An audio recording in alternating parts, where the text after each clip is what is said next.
My wife is always busy. She can't sit still for a minute. At breakfast, she's wondering what we'll have for dinner and keeps jumping up to look in the fridge and recipe books for inspiration.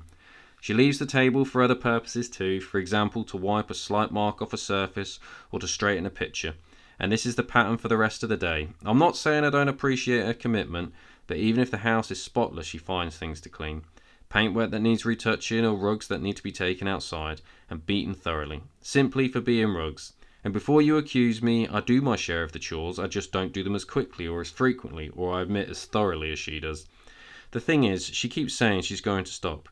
She worked hard all her life and now she wants to do less at a more moderate pace. But she never does. She seems to have a psychological aversion to relaxation.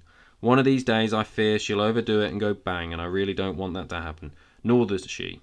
So I summon up the ghost of Michael de Montaigne and I sit him in the library, and before long she found him there. "Who are you?" she asked in the dust around him. "I'm an old friend of your husband's," Michael said. "What are you doing?" "Dusting the books," she said. "And when you finish, what will you do?" "Wash all the glassware." "I see, and after that, weed the garden, and when you've done that, what then?" "Well," she said, "I'll pour myself a glass of wine, sit in the sunshine with a book and relax." "I'll tell you what," Michael says, "why don't you just do that now?"